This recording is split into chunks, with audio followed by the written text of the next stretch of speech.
जय श्री कृष्णा, जय श्री राम, जय गौ माता, जय राधे श्याम। आप सब कैसे हैं? आप देख रहे हैं तुलसी तपोवन यूट्यूब चैनल और इस वीडियो में हम चर्चा कर रहे हैं कि दीपावली पर लक्ष्मी पूजन का समय कौन सा है। लक्ष्मी नारायण भगवान की जो पूजा होगी या लक्ष्मी गणेश भगवान की पूजा होगी, उसका मुहूर्त क्या है वो सुन लें। सबसे पहले तो मैं मुहूर्त बताने से पहले आपको कह दूं कि आप लक्ष्मी गणेश जी की पूजा कर रहे हैं तो ये गलती मत कीजिएगा। कौन सी गलती?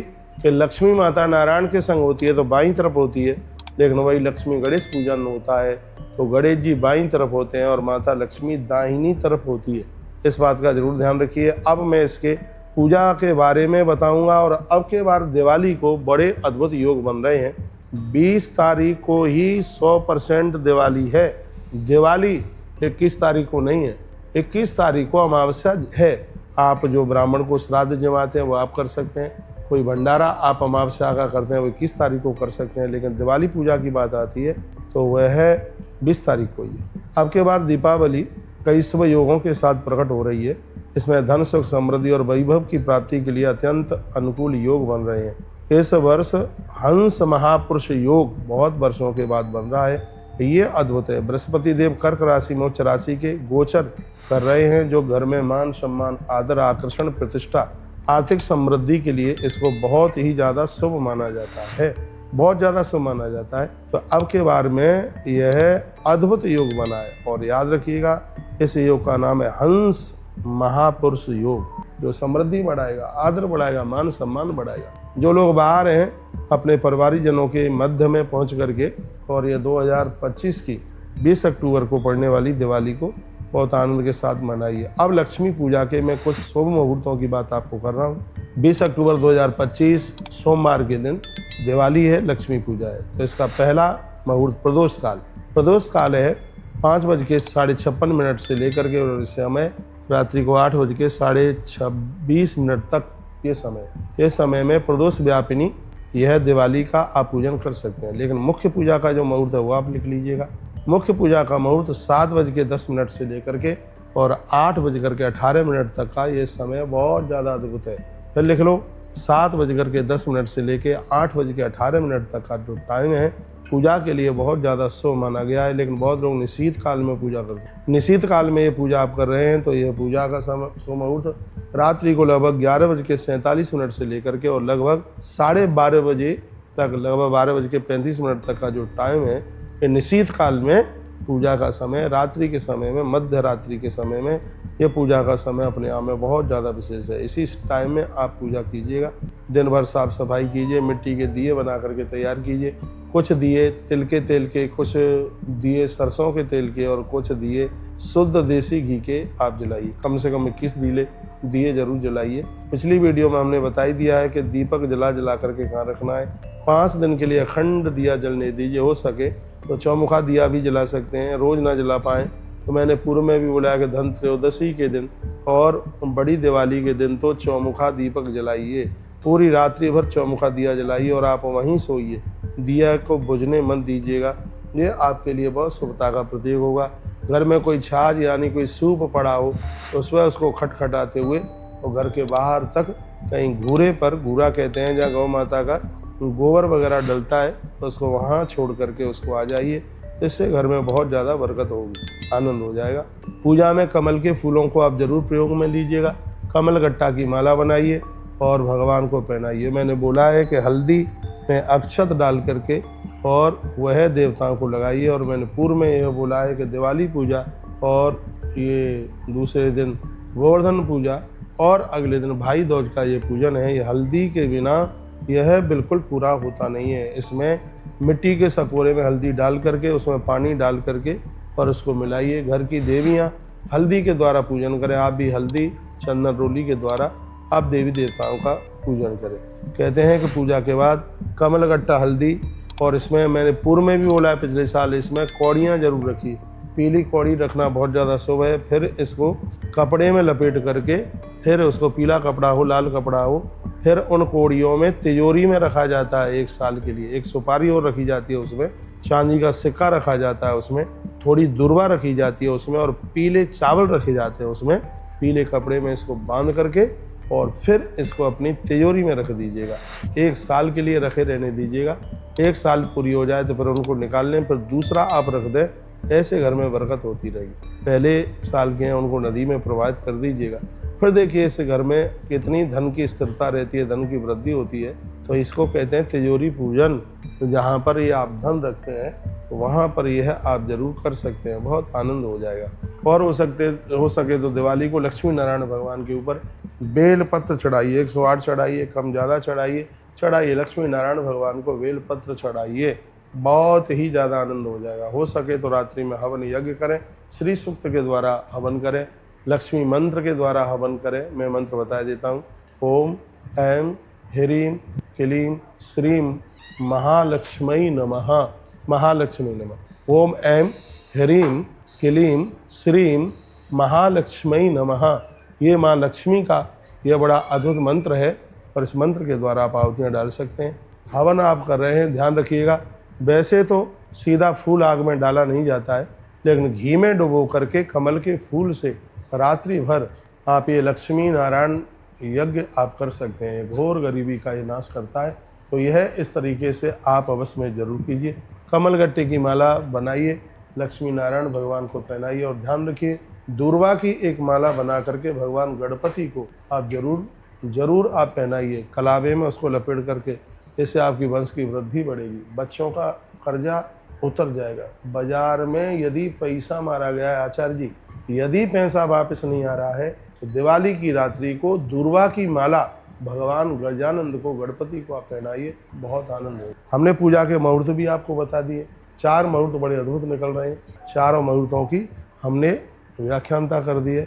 आचार्य जी अब के बार बहुत लंबे समय के बाद में हंस मानव योग, हंस महापुरुष योग दिवाली को बड़े लंबे समय के बाद आया। अब के बार की दिवाली लोगों के लिए बहुत ज़्यादा शुभ होगी, बहुत ज़्यादा विशेष होगी। तो हमने कुछ नियम बताए, मिट्टी के दिए जलाने हैं, घी के दिए, तेल के दिए और सरसों के तेल के दिए रोग का नाश करेंगे, पितरों को प्रसन्न करेंगे। तिल के तेल के दिए, घी का दिया मांगलिक है ही, बहुत ज़्यादा आनंद हो जाएगा। इतना आनंद होगा शब्दों में बयानित नहीं किया जा सकता।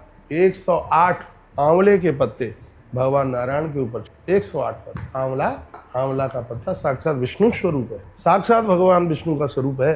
दिन में भगवान को ये पहनाइए, आनंद हो जाएगा। चांदी के पात्र तो आप रखते ही हैं, तांबे के पात्र भी पूजा में आप रखना, बहुत ज़्यादा आनंद होगा, बहुत आनंद। दिवाली साल भर के बाद में आने वाला ये त्यौहार है।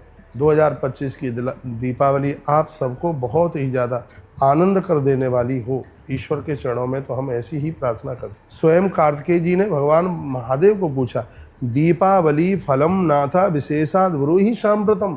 ये नहीं कि मैं अपने मनगढ़ंत बातें बोल रहा हूँ, पद्म पुराण मेरे सामने रखा है। इसमें 122वें नंबर के अध्याय में दीपावली के महात्म्य का वर्णन किया गया। तो इसमें कार्तिकेय जी ने पूछा, दीपावली फलम नाथा विशेषाद ब्रूहि सांप्रतम किमर्थम क्रियते सातु तस्या का देवता भवेत्। दिवाली के 5 दिनों में कौन से देवता की पूजा करें, इसका फल क्या है। तब भगवान महादेव ने कहा कि कार्तिकास्यासद पक्षे, कार्तिक मास के कृष्ण पक्ष में पड़ने वाले ये 5 दिन, ये 5 दिन जिसे पंच दिवाली के नाम से जाना जाता है, ये बहुत ज़्यादा अपने आप में बहुत ही ज़्यादा अद्भुत हैं। कृत्वात् पार्वणम श्राद्धम दधिक क्षीरघृतादि, क्या बात कही है। अमावस्या के दिन आप दूध और भात और दही और गुड़ ये मिला करके आपके आसपास यदि कोई नदी है तो उसमें आप थोड़ा तिल और डालें, तो एक दोना में रखकर, पलाश का दोना मिल जाएगा। एक बार फिर बोल रहा हूँ, कृत्यात् पार्वणम श्राद्धम दधिक क्षीरघृतादि। लेकिन 20 तारीख को नहीं होगा, 21 को होगा। हाँ सुबह, क्योंकि 21 तारीख अमावस्या, 21 तारीख को सुबह में। तो स्वयं भगवान शंकर ये बात कहते हैं इतनी चीज़ें आप एक पलाश के दोने में रख करके और किसी नदी में, सरोवर में उसको समर्पित कर दें। भोजई नाना विधई विप्राण भोजयत। फिर किसी ब्राह्मण को न्योता दे करके 21 तारीख को उस ब्राह्मण देवता को घर बुलाइए और फिर उसको भोजन कराइए, बहुत आनंद हो, कमाल हो जाए। लिखा है दिवाली के दिन परिवार के जितने लोग हैं, तेसाम गोष्ठी चमानम चाकृतासम भाषण। क्या बात कही है, सब परिवार के लोग पास में एक दूसरे से बात करें। मैं बार बार आपको कहता हूँ, दिवाली का उत्सव है, अपने कुटुंब के साथ, परिवार के साथ, बच्चों के साथ, माता पिता के साथ, उनके साथ मनाइए। देखो स्वयं भगवान शंकर कहते हैं आचार्य जी, ये उत्सव ऐसा है, इसमें वैर की भावना त्याग करके एक दूसरे से गले मिल करके इस त्योहार को तेसाम गोष्ठी चमानम चाकृतासम भाग कहा गया है। बिल्कुल जो भी कोई मान अपमान जो भी सबको एक तरफा रखते हुए एक दूसरे के गले मिलते हुए प्रसन्नतापूर्वक इस त्यौहार को मनाएं, क्योंकि जहाँ सुमति है संपदा वही है। ये एक ऐसा त्यौहार है जो संपदा के लिए इसको मनाया जाता है, तो उसमें वैर भावना को उसमें त्याग दिया जाता है। कहते हैं कि जिस घर में लड़ाई झगड़े नहीं होते हैं, इस तरीके से पूजा की जाती है, तो 1 वर्ष तक लक्ष्मी मैया उस घर को त्याग के नहीं जाती। शंकर जी बोले, हाँ मैं श्लोक बोले देता हूँ, कहाँ है, लिखा है, पुमान वही वत्सरम यावत लक्ष्मी स्तंभ नैव मुंचत। 1 साल तक माँ लक्ष्मी उस घर को छोड़ करके नहीं जाएगी, जिस घर में पूरे खानदान के पूरे परिवार के जो लोग मिल करके और यह त्योहार मनाते। बहुत लोग, मैं क्या कहूँ आचार्य जी, मैं तो कहता चिल्लाता और मैं तो क्या बोल दूँ मैं। और ये तो मैं नहीं कहता कि मैं थक गया हूँ, क्योंकि मैं थकता नहीं, लेकिन आश्चर्य में मानता हूँ कि मैं इतना बोलता हूँ तो भी मानते नहीं है। कहते हैं कि 1 साल निकलने के बाद में आपको, वैसे तो मेरा तो दिमाग ये कहता है भगवान की पूजा है, इसमें तो कोई खोटा होना ही नहीं चाहिए। अब गाँवों की जो रीति है उसमें गरुड़ पुराण में तो ये लिखा है कि चौथा पटा हो जाता, 4थे साल तो सगरे त्योहार शुरू हो जाने ही चाहिए। 1 साल में बस ये उद्यापन वगैरह नहीं होते हैं, त्योहारों को खोटा ना करें। तो देखो अब भगवान क्या बोले, पुमान वही वत्सरम यावह लक्ष्मी स्तंभ नैव मुंचत। कहते हैं कि जो संगठन के साथ परिवार के साथ मिल करके इस त्योहार को मनाते हैं, 1 साल के लिए माता लक्ष्मी उस परिवार को छोड़ करके कहीं नहीं जाती, त्यागती नहीं है। 21 नंबर का श्लोक है, वर्णन किया गया, इसमें आनंद किया गया। जो ब्राह्मणों को अभय दान देते हैं, निर्भय करते हैं, ब्राह्मणों से पूजन कराते हैं, उनसे दिए जलवाते हैं, उनसे पूजा करवाते हैं, आचार्य जी उसका वर्णन किया गया है। कहा गया कि घर में लक्ष्मी स्थिर हो जाती, आनंद हो जाती। इतनी बड़ी महिमा है। तो भगवान भोलेनाथ इसको खुद बोल रहे हैं। वो कहते हैं जो लक्ष्मी पवित्र इस दिन में दीपावली में धरती पर गौशाला में मैया जी, देखो इसमें वर्णन है, वृक्षों के नीचे जल में धरती पर दीपावली के दिन जैसे सावन में भगवान महादेव ऊपर के लोक से मृत्यु लोक में आ जाते, तो भोलेनाथ कह रहे हैं कि या लक्ष्मी दिवसे पुण्य दीपावल्याम च भूतले। ये बात को नहीं भूलिएगा। कहते हैं माँ भगवती लक्ष्मी दिवाली के 5 दिनों में धरती पर उतर के आ जाती है मृत्यु लोक में। स्पष्ट लिखा है या लक्ष्मी दिवसे पुण्य, इन 5 दिनों में लक्ष्मी मैया भगवती दीपावल्याम च भूतले, दिवाली के दिनों में माँ लक्ष्मी धरती पर रहती है। गवाम गोष्ठे तो कार्तिक्याम सा लक्ष्मी वरदान हो। कहते हैं गौशालाओं में, सरोवर में, वृक्ष के नीचे माँ लक्ष्मी का बसेरा होता है। संकर्ष भवानी च क्रीड़िया दुर्मास्तौ भवान्यवाचिता लक्ष्मी धेनु रूपेण। अब सुन लो इसमें क्या लिखा है। इन बातों को काटेगा कौन? इसमें वर्णन किया है कि लोगों की गति के लिए महादेव नंदी बन करके और स्वयं माता भगवती जगदम्बा गैया बन करके धरती पर विचरण करते हैं लोगों के कले। इसलिए इन 5 दिनों में पूजा कीजिएगा गौ माता की, नंदी की पूजा कीजिए। भवान्या व्याचिता लक्ष्मी धेनु रूपेण।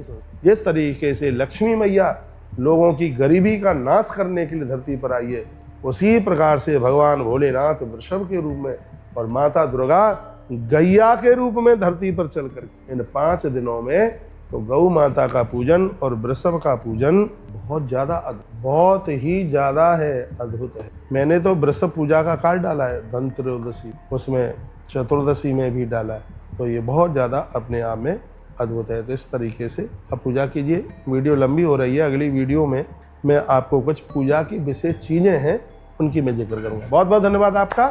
आपने दिवाली के इस वीडियो को सुना। ये वीडियो आप सबको आनंद दे। ईश्वर के चरण में हमारी ऐसी